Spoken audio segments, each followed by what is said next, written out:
Welcome back to the channel. Welcome back to another video with me today. As you can see by the title of this video, today we're going to be installing a head unit for my STI. Very excited for this one, guys. It's a beautiful day here in Cleveland. I figured I'd go ahead and do the unboxing outside again, and then we actually install the head unit on the front yard. So this is a head unit from a company by the name Idoing Media. Idoing, thank you so much for this collaboration opportunity. I really appreciate you guys. If you guys are interested in a similar head unit, be sure to check out the description below. I'll leave the link down there. If you guys are interested in a similar head unit, be sure to check them out. It's an Android-based head unit, and I'll show you guys more about it once we actually unbox it and install it. The reason I got this head unit was, I don't know if you guys know, but the 15 through 17 year head units on the Subaru OEM are not the best, for me at least personally. It might be the same through the 18 through 20 years, but the 15 through 17s do not have the best head unit. Mine constantly glitches out. It turns off a lot. I have issues with connecting my phone to the actual head unit. When I talk to someone on the phone, it's very muffled and I could barely hear them. And this is kind of what I've been experiencing through my 3 years of ownership with the STI. So I've really wanted this Idoing head unit for a very long time now, but for the longest time, the head unit itself was not compatible with a limited trim because of the Harmon kardon system. But recently, Idoing had made a harness which allows you to actually use the limited trim Harmon kardon speakers as well with the head unit. So I'm very excited for this one.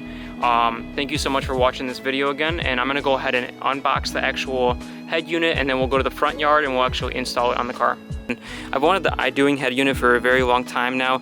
I really like how it's Android based. You can connect to your phone with ease. It has a new microphone that you use instead of the OEM one that comes with the OEM head unit, so I heard that's a lot better. I also heard the customization in terms of the EQ levels is a lot better on this one, and I also like how you can control pretty much any button on your steering wheel to long presses, short presses, to set different commands depending on how you want it. So I'm very excited for that. I also like how sleek it looks. Kind of reminds me of my brother's Model 3 with the head unit, how sleek it is. There's no buttons or bezels on the side. It's just a whole screen, so it really covers a lot of it. It's a lot wider than the OEM Subaru head unit. So without further ado, I'll go ahead and get into today's video. We'll unbox it, go to the front and install it.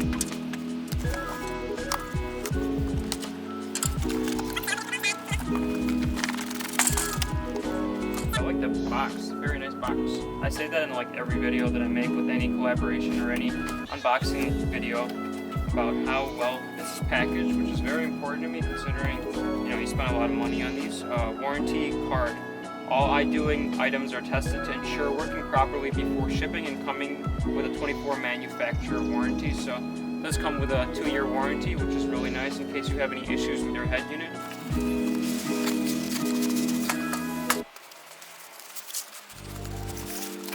Trying to be very careful with this so I don't drop anything. Okay. Set this down here.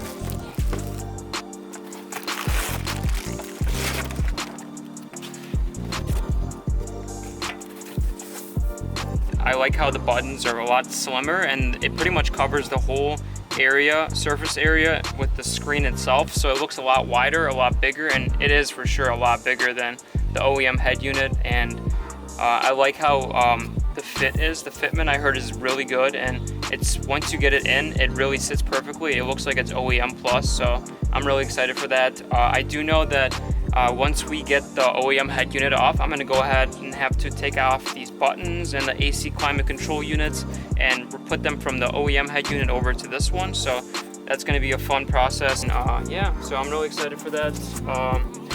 Got to make sure I have that harness, which I do. It's called a Canbus Decoder. It's not actually a harness, but I guess that's what it's called. It's called Canbus Decoder. So that's what you need in order to run this head unit with the limited trim or the Harmon kardon speakers on your vehicle. So if you do have that, make sure you get that. So when you do order it, you can actually message Idoing, and then they will tell you exactly what you need. They'll point you in the direction of this head unit itself, and then also that little adapter or harness, whatever you need. Got the wiring needed. We're gonna go ahead in the front yard.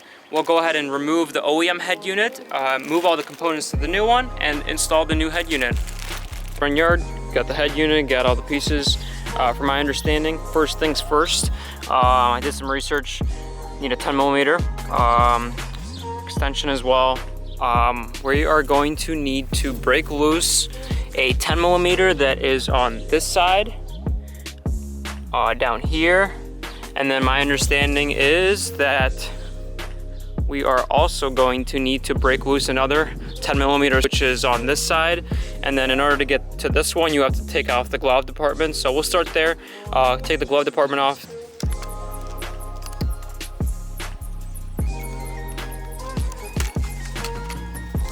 We got the glove department. So we got the glove department box off. It's kind of hard to see, so I won't be able to show you, but the screw's pretty much back there. Oh, you might be able to see, but you do need an extension for it. So I'll skip that part. We'll just, I'll loosen this side and then I'll go to the other side, but there's really no way for me to get a good angle for you guys, but I figured I'd show you guys. Glove department is really easy to take off. You take this thing off, then you squeeze the glove department till these portions come off, and then you gotta get to the back in order to loosen that one on this side, and then you gotta go to the other side and loosen the other one as well. Onto the other side. This side loosened as well. This side was definitely more challenging, like most people say. Some people used to say to use a swivel. I thought it was difficult to use a swivel. I just kind of forced myself to use an extension with a 10mm. Other thing I recommend is, like someone else mentioned, was to put some tape in here or something, or loosen it to the point where it's almost loose, where you can thread it through by your hand. I have a very small hand, luckily, so skinny hand, so I'm able to get my hand in there, and I was able to just unscrew it till it pretty much dropped into my hand, and then I just kind of moved my hand out. But you want to be careful just so you don't drop that 10mm in there. But yeah, overall not too bad. Removing this is probably the most time-consuming portion, but once you do that, you should be good to go. So let's go to the top and get some things removed on the top there. We loosen this 10mm on this side, 10mm on the other side. I think it's time to go ahead and move my my phone holder from Pro Clip USA, and then once I move that, we can remove these vents. I'm thinking put some tape around this side just so we don't scratch up the surface, and then just pry from the side. I think I'm going to use some masking tape on this side and this side. Then I'm going to go ahead and pry from here, and then hopefully remove these vents without breaking anything. If that one loosened, 10mm down there, 10mm on this side. Next step is remove my Pro Clip USA phone holder, and then pry at these sides of the vents, and then hopefully remove those without breaking any clips. I'm thinking of masking this side off and then just using one of the pry tools that it comes with, just so you don't scratch this surface. And then yeah, we'll go from there. We'll remove this, and then we'll get the two screws that are on top as well. I believe there's two 10mm as well in the actual head unit.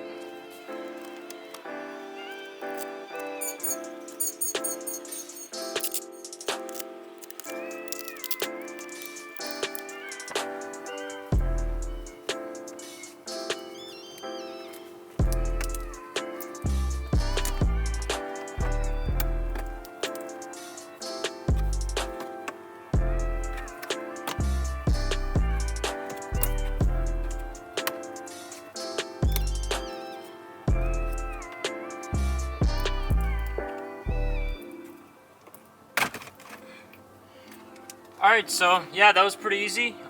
Just put some masking tape on both sides here, pried on this side, and then this whole unit pretty much comes off. So next thing is remove the hazard and this button here for the screen, the small screen out there. I don't know what it's called. The better close-up. Like I said, definitely best thing is probably better masking tape than I used. Use some transparent tape. Put it on the sides here, and then I pried with the pry tool that it comes with. Pretty much on this side and right here. This is where it holds on most. Once you pry here, it kind of goes up a little bit, and then you can kind of start going around, and then to the point where you can remove it.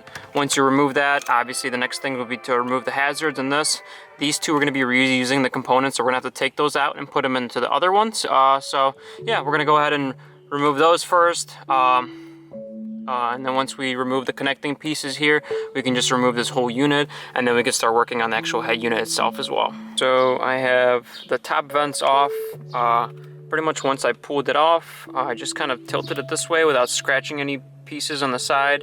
Remove the hazard connecting piece first, and then the switch piece next. It's pretty easy. They're pretty much just little clips that you press in on both of them, so pretty straightforward. I think next move would be to loosen this part, and then we pretty much have the whole head unit to just remove and push out this way.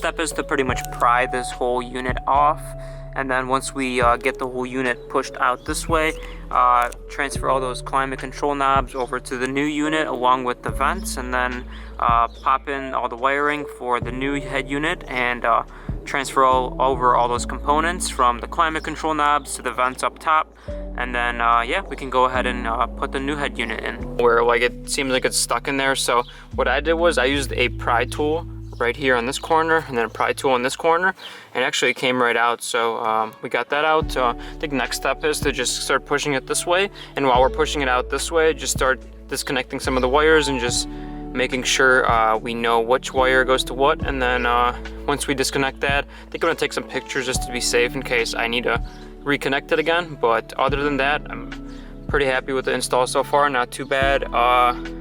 Gonna go ahead and grab that head unit out, and then I'll meet back with you guys after the head unit's out. Got the OEM head unit out. It wasn't too bad, just kind of moved it around a little bit. I guess there were a ton of connecting pieces that we had to disconnect, because you can see there's a ton on the back, so there was definitely some disconnecting. Once we disconnected all of the back pieces of the head unit, there was also one more connecting piece, which was for the climate control, as you can see at the bottom there. So that's pretty much what we did. It wasn't too bad. Couldn't really get it on recording doing so. It's kind of hard with no hands. I guess I could have set the tripod down, but it's pretty straightforward.